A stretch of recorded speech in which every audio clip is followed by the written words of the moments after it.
किसी भी देश की देखिए राष्ट्रनीति जब सशक्त होती है तो जवाब इसी तरह से मिलता है जैसा हमने दिया। कुछ सवाल जरूर आपके मन में भी आ रखे होंगे और ये सवाल देखिए आपकी टीवी स्क्रीन पर कुछ ऐसे सवाल हैं जो शायद आपके जहन में भी उठ रखे होंगे।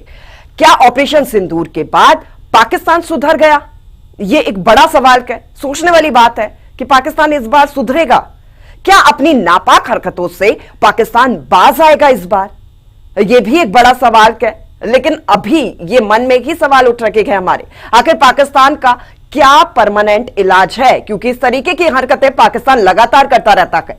आतंकवाद के खिलाफ भारत की जंग असरदार है, यह भी एक बड़ा सवाल है। देखिए, इसके अलावा क्या मिट्टी में मिलकर ही मानेगा पाकिस्तान?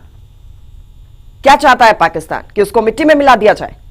नए भारत का नया संकल्प सिंदूर मिटाने वाले मिट्टी में मिला दिए गए, यह भी एक बड़ा सवाल है। देखिए, आपकी टीवी स्क्रीन पर नंबर फ्लैश हो रहा होगा, आप जल्दी से अपना फोन उठाइए और कॉल कीजिए, अपनी राय दीजिए इस पर।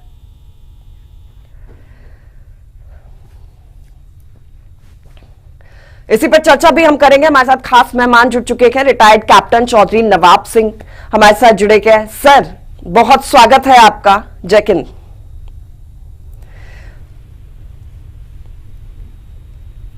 सर देखिए, इस पूरे एक महीने में हमने बहुत कुछ देखा। हमने अपनों को खोया, हमारे वो बेगुनाह बेकसूर लोग जिन्होंने कुछ किया नहीं था उनको खोया। उसके बाद से बहुत से ये घटनाक्रम घटे, लेकिन आखिर में भारत ने पाकिस्तान को घुटनों पर लाकर खड़ा कर दिया। आप इस पूरे घटनाक्रम को, जो भी इस बीच हुआ, कैसे देखते हैं? अभी आपके मन में क्या?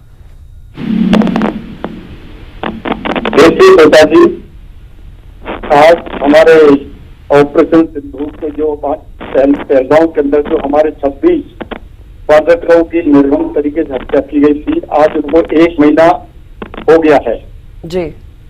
और ये 1 महीने के अंदर हमने पूरे भारत ने नहीं, इसको पूरी दुनिया ने देखा कि भारत में किस तरीके से हमारे 26 लोगों की निर्मम तरीके से हत्या की गई थी पहलगाम के अंदर, और भारत ने किस तरीके से पाकिस्तान को घुटने पर लाने का काम किया जी।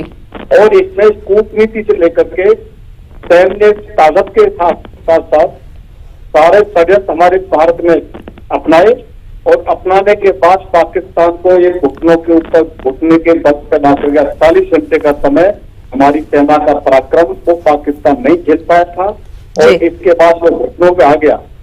और आज पूरे भारत की जय जयकार, पूरे हमारी सेना की ताकत को पूरे विश्व ने किस तरीके से देखा, ये हम सब बखूबी से जानते हैं। बिल्कुल। और भारत भी भारत की सेना मुंह तोड़ जवाब देना बखूबी से जानती है।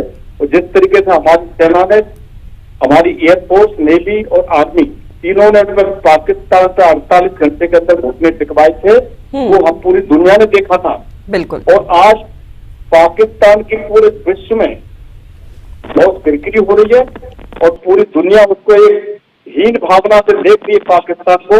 और पाकिस्तान एक ऐसा ये पाकिस्तान नहीं कह सकते, इसको हम आतंकिस्तान कहते हैं। आतंकिस्तान एक ऐसा देश है जहाँ पे टेररिज्म की फैक्ट्री लगाई जाती है, और वो फैक्ट्री अभी भी बाज में जा रहा है। जिस तरीके से आपने देखा होगा कि जितने भी आतंकवादी वहां पर हमारे ऑपरेशन सिंदूर के दौरान उनको मौत के घाट उतारा था, और वहां की आर्मी और वहां की सरकार उनकी जनाजे में शामिल हुआ, और जनाजे में शामिल होने तक नहीं रुके वो। बिल्कुल। उन्होंने क्या किया, उनके जनाजे में शामिल होकर के पाकिस्तान के झंडे के उसमें लपेट करके उनको अच्छा ये शहीद का दर्जा उन्होंने दिया था। पर लेकिन इसको पूरी, हमको नहीं कहने की जरूरत है, ये पूरी दुनिया ने देखा कि पाकिस्तान की ये घटिया सोच, घटिया नीति जो आतंकवाद की फैक्ट्री लगाकर बैठा है।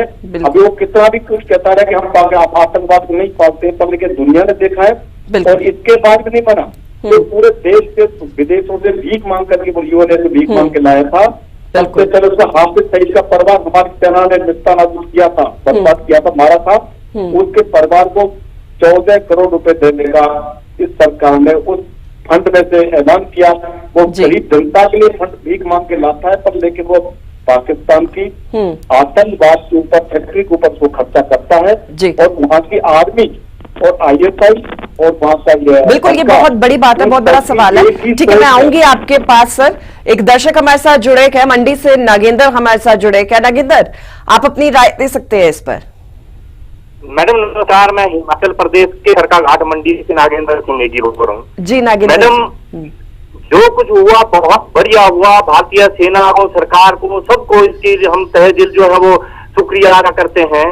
लेकिन प्रश्न जो आपने पूछा है वो ये है कि 1 महीना आज पूरा हो गया, आतंकवादियों ने 26 लोगों की हमारे धर्म को पूछ करके जिनकी हत्या की, जो उनको हमारे सिंदूर की कीमत भी उनको चुकाना पड़ी। लेकिन वो आतंकवादी कहाँ है? क्या जमीन खा गई, आसमान खा गया उनको? मैडम, जो इतने अंदर घुस करके ये वारदात करके फिर वापस चले गए, वो लोग हैं कहाँ? ये ने अपने हाथ में केस लिया, 20-20 लाख रुपए जो इनाम इसके ऊपर रखा, तो ये क्या सिक्योरिटी और ये जो बिल्कुल ठीक है। नागेंद्र जी, बहुत शुक्रिया, आपने अपनी राय को रखा। और रिटायर्ड कैप्टन चौधरी नवाब सिंह जी भी हमारे साथ जुड़े हुए हैं। सर, बहुत शुक्रिया आपका भी हमारे साथ चर्चा में शामिल होने के लिए। ये कई सवाल का, देखिए 1 महीना पूरा हो चुका है, अभी ये पूरा जो घटनाक्रम है, देखिए ऑपरेशन सिंदूर को अंजाम दिया, और ये ऑपरेशन सिंदूर जो है वो इतिहास के पन्नों पर लिखा जाएगा। इसको सदियों तक लोग याद भी रखेंगे कि आखिर कैसे पाकिस्तान को भारत ने घुटनों पर लाकर खड़ा कर दिया है।